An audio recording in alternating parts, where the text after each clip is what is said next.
اس فیصلے میں عدالت نے کہا ہے کہ مسجد اپنی جگہ ہے، کسی مندر کو گرا کر مسجد نہیں بنائی گئی، ختم ہو گیا۔ بابر نے اپنی جگہ مسجد بنائی ہے، مندر توڑ کر مسجد نہیں بنی۔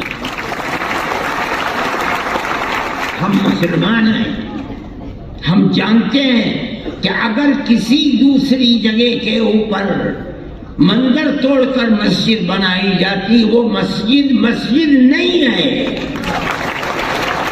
مسجد وہ ہے جو آج آپ کے ہاتھ میں طاقت ہے، آپ یہ سمجھتے ہیں کہ جس مسجد کو چاہیں آپ لے لیں، جس طرح چاہے لے لیں۔ آپ نے جس مسجد کو لیا ہے وہاں بھی ٹھوکر کھائی ہے۔ ہم جانتے ہیں جمعیت علماء نے اس کے کیس کو لڑا ہے۔ جس دن سے مسئلہ چل رہا ہے سن 51-52 سے، اس وقت سے لے کر آج تک اس کے کیس کو جمعیت علماء لڑتی رہی ہے۔ ہم نے کتنے کروڑ روپیہ اس کے اوپر لوور کورٹ، ہائی کورٹ اور سپریم کورٹ کے اندر خرچ کر دیا۔ ہمارا کوئی پیسہ نہیں تھا، قوم نے دیا، ہم نے اس کو خرچ کیا اور ہم برابر لڑتے رہے۔ مسئلہ کیا تھا لڑائی کا؟ مسئلہ آپ سمجھیے، ہم لڑنے والے ہیں، ہم جانتے ہیں۔ مسئلہ یہ تھا کہ جس جگہ بابری مسجد بنی ہے وہ مسجد کی اپنی جگہ ہے، یا یہ رام جنم بھومی ہے، یہاں رام کا مندر تھا، بابر نے اس مندر کو توڑ کر یہاں مسجد بنائی ہے۔ مسئلہ یہ تھا، اسی مسئلے کے اوپر لڑائی ہم لڑ رہے تھے۔ آپ کو یاد ہوگا کہ آثار قدیمہ نے اس کی کھدائی کروائی تاکہ مندر کے باقیات نیچے سے نکلتے ہیں، نہیں نکلتے، باقیات نہیں نکلے، کوئی پتھر نہیں نکلا، کوئی ستون نہیں نکلا، اور آثار قدیمہ نے اس کے اندر کامیابی حاصل نہیں کی۔ اب آپ دیکھیے، ملک کی سب سے بڑی سپریم کورٹ عدالت ہے، وہ عدالت اپنے فیصلے میں کیا کہتی ہے؟ اس فیصلے میں عدالت نے کہا ہے کہ مسجد اپنی جگہ ہے، کسی مندر کو گرا کر مسجد نہیں بنائی گئی، ختم ہو گیا۔ ہمارا جو مقدمہ 50-70 سال سے چل رہا تھا، ہم اس مقدمے کے اندر کامیاب ہیں کہ بابر نے اپنی جگہ مسجد بنائی ہے، مندر توڑ کر مسجد نہیں بنی۔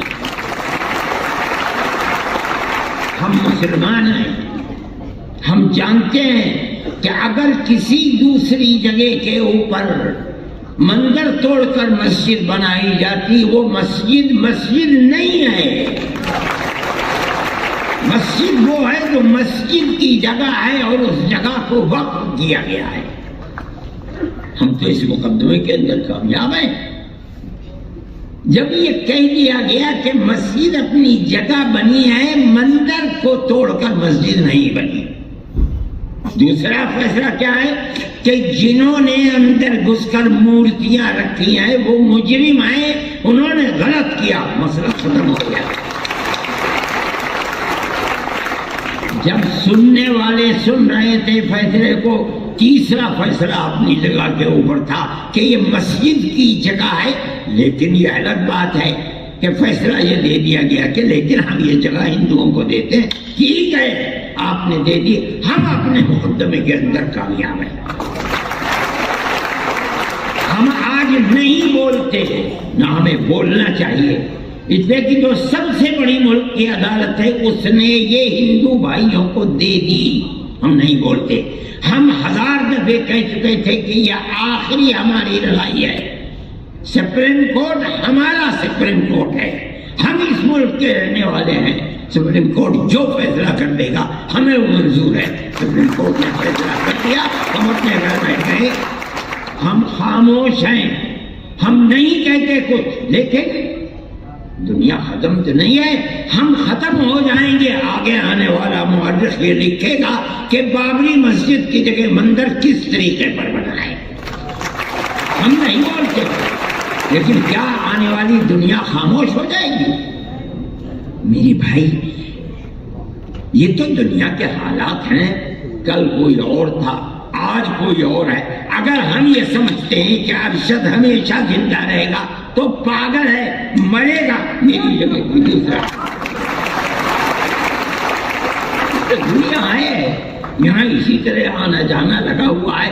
ایسی ذات جو ہمیشہ سے ہے، ہمیشہ رہے گی۔ میں کہتا ہوں وہ اوم ہے، یعنی اللہ۔ میری بھائی سیکولرزم کی حفاظت 2 بجے جلسہ ختم ہو جانا چاہیے، میں اس سے پہلے ہی ختم کر دوں گا۔ میرے بھائی جمعیت علماء کا اپنا ایک کردار ہے، ہم اس سیکولر دستور کے محافظ ہیں۔ ہم سمجھتے ہیں کہ صرف زبانی نہیں کہ دنیا میں جا کر کے سیکولرزم کا ڈھنڈورا پیٹا جائے اور ملک کے اندر مسلمانوں کی 600 سال پرانی مسجدوں کو گرا کر کے وہاں مندر بنایا جائے، یہ سیکولرزم نہیں ہے، یہ ڈھول کا بول ہے۔ آپ کی پارلیمنٹ فیصلہ کر چکی ہے آج سے تقریباً 30-32 سال پہلے کہ جو مسجد جہاں جو مذہبی عبادت گاہ بنی ہوئی ہے سن 47 میں، اس عبادت گاہ کو اسی حال میں رہنے دیا جائے گا۔ آج آپ یہ کہتے ہیں کہ نہیں، بنارس کی مسجد کو توڑ دو، وہ ہماری ہے، متھرا کی مسجد کو توڑ دو۔ آپ کے کردار کا اور پارلیمنٹ کا کیا اعتبار ہے یہ بتائیے؟ کیا چیز ہے پارلیمنٹ کے اندر؟ پارلیمنٹ اس قانون کو بناتی ہے، آپ اس قانون کو ٹھوکر مار دیتے ہیں۔ آپ جو قانون آج بنا رہے ہیں کل کو دوسرا اسے ٹھوکر مار دے گا۔ یہ تو آپ نے ایک ریت اور رواج کر دیا، ہمیں کوئی غرض نہیں ہے اور حکومت خاموش بیٹھی ہوئی ہے۔ میرے بھائی جمعیت علماء حکومت کا لحاظ کرتی ہے، جن کو حکومت ہے ہمارے ملک کے عوام نے ان کو بیٹھایا ہے، ہمارے ملک کی اکثریت نے دستور کے مطابق ان کو ووٹ دیا ہے، ہم نے ووٹ دے کر کے انہیں بیٹھایا ہے۔ ہم یہ سمجھتے ہیں کہ ان کو ملک کے دستور کے اندر اس طریقے کی تشریح جس سے ملک کے ایک بہت بڑے طبقہ 20-25 کروڑ لوگوں کے حقوق کو آپ ٹھوکر مار رہے ہیں، ملک اس طرح امن و امان کے ساتھ نہیں چل پائے گا۔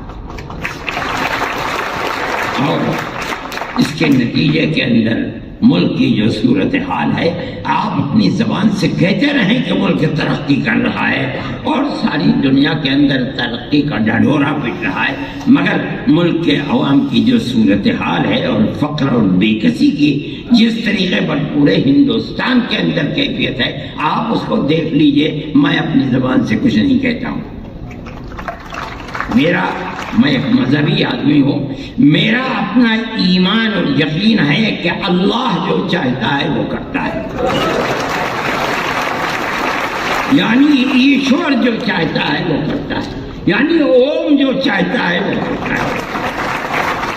آج آپ کر رہے ہیں، ٹھیک ہے کر دیجئے، کل کو حالات بدلیں گے دنیا کے اندر، میں زندہ ہوں، میں بھی مر جاؤں گا اور دنیا کا ہر آدمی مر جائے گا، دوسرا آئے گا اپنی خاص ذہن کے ساتھ آئے گا۔ حالات کیا ہوتے ہیں ان کو آج نہ میں جانتا ہوں نہ کوئی جانتا ہے، اللہ جانتا ہے اور ان کے سوا کوئی نہیں جانتا۔ میرے بھائی ہم یہ سمجھتے ہیں کہ امن و امان کو پکڑنا چاہیے۔ میں مسلمانوں سے یہ کہتا ہوں کہ آج کی حکومتیں جو کچھ کر رہی ہیں اس سے فرقہ پرستی اور آپس میں نفرت اس طریقے پر ابھر رہی ہے کہ نہیں کہا جا سکتا کہ کل کو کیا ہوگا۔ میں جمعیت علماء کے ہر ورکر سے یہ بات کہتا ہوں کہ آپس میں پیار و محبت کو پیدا کرو۔ اس کا یہ مطلب نہیں ہے کہ مسلمان سے پیار نہیں، اس ملک کے ہر رہنے والے سے محبت کرو، اپنے دکھ میں سکھ میں انہیں شریک کرو، ان کے دکھ اور سکھ کے اندر تم شریک ہو۔ ان کے یہاں شادی بیاہ ہے، وہ تم کو نہیں بلاتے، جاؤ اور مبارکبادی دے کر چلے آؤ۔ کھانا کھلاتے ہیں کھاؤ، نہیں کھلاتے نہ کھاؤ۔ جب تمہارے یہاں سکھ ہو، شادی بیاہ ہو، تم اپنے رشتہ داروں کو جس طرح بلاتے ہو، اپنے دائیں بائیں رہنے والے غیر مسلموں کو بلاؤ۔ یہ تمہاری پرانی زندگی ہے، آج کی نہیں، یہ ہزاروں سال پرانی زندگی ہے، اور اسی طرح اس ملک کے اندر ہم رہتے چلے آئے ہیں۔